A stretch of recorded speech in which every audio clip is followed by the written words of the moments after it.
Hello, my name is Trevor, and I am giving a speech on the happenings and different trends during the month of June 1994. This is my audience. My friend Nikki was nice enough to provide them for me. She is my camera girl, and she will be helping to record me. So let's get started.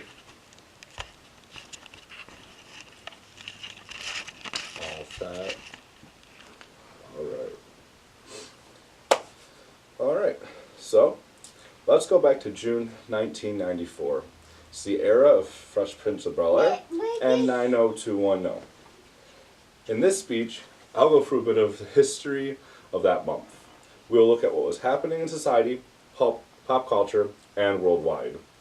Everything from government happenings and what you would be hearing or doing during that month. Let's start by taking a look at society. At the time, the U.S. President was Bill Clinton, and the Vice President was Al Gore. Looking at the average prices of a couple common household goods, a dozen eggs would be 87 cents, stamps are 29 cents, a new car was about $12,350, a new house was about $130,000, and gas was $1.11 a gallon. Also, movie tickets were only $4.18. The median household income during the time was $51,065, and minimum wage was $4.25, half of what the current minimum wage is. High temps in June in the country was 122 in Laughlin, Nevada, and 126 in Death Valley, California. As well, electronics were becoming more of a staple in people's lives, things such as VHS tapes, TV, CDs for music. As well, gaming was having a larger presence at the time. The systems would be the original PlayStation and Super Game Boy. Those were very prominent.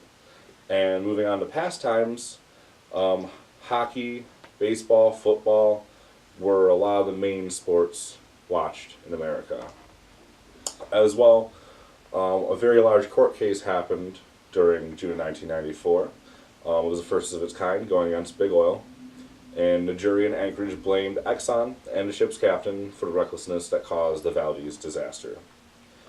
Another popular court case during this month that you may have heard of, and I think everyone has, is the O.J. Simpson case. It started on June 12th when Nicole Simpson and Ronald Goldman were murdered.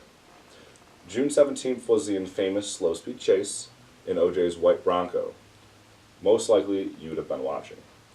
This chase interrupted the TV broadcasting of the NBA championship game between the NY Knicks and the Houston Rockets. The chase ended at O.J.'s mansion, where he surrendered himself. On June 20th, O.J. was arraigned, brought in to be tried, for murder, and pretrial hearings opened in L.A. on June 30th. As well, in pop culture, it was a very fun time. In June, Grey's Anatomy opened at Beaumont Theater in New York City for 8 different performances. For movies, the biggest release of the month was Disney's The Lion King, debuting at $42 million. Speed was also another big movie release during the month. DirecTV started up in Jackson, Mississippi, and the FX Movie Channel made its debut this month. As well, Hulk Hogan signed a deal with the World Championship Wrestling Live. In my opinion, and others, it was what had revived wrestling.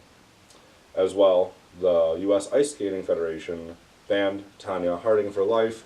They felt like she was involved with potentially the crippling of her main rival, but it was not proven necessarily.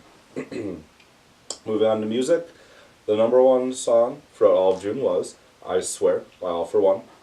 There were several other popular songs during the month of June in 1994, such as Regulate by Warren G and Nate Dogg, Don't Turn Around by the Ace of Base, and What a Man by Salt and Peppa, Feet, and Vogue. Aerosmith was the first band to let fans download a full new track for free from the internet. I think this is what gave way to things like LimeWire, Spotify, a lot of other music platforms. In the sports world, the New York Rangers won the Stanley Cup, and Vancouver, who lost, was left with $1.1 million in damage due to rioting.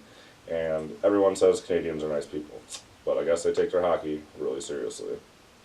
The New York Knicks lost to the Houston Rangers, and for the first time in history, the FIFA World Cup was held in the U.S. 9 cities, to be specific. This started on June 17th, and it helped to really make soccer more popular in years to come, especially with the American people.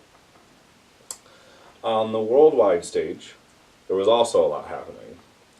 The U.S. reopened Guantanamo Naval Base to process refugees in response to the increase of Haitian refugees. Approximately 4,900 refugees came through there and were processed. As well, China is performing nuclear tests at Lap Nor PRC, one of China's many provinces. Another huge happening that was very important was South Africa reclaiming their seat at the United Nations after Nelson Mandela became president. And lastly, due to the mass genocide happening in Rwanda during June 1994, the UN and France announced that they would intervene. On the 23rd of June, Operation Turquoise went into effect when 2,500 French troops moved into Rwanda. But another great thing that happened during this month, as some of you may have guessed, I was born. But in all seriousness now, though, there was a lot of changes happening in our country for society and pop culture, as well as worldwide. Technologies were on the brink of explosive innovations, and there were some interesting court cases as well. Pop culture was changing too, from music to the way we interact with entertainment.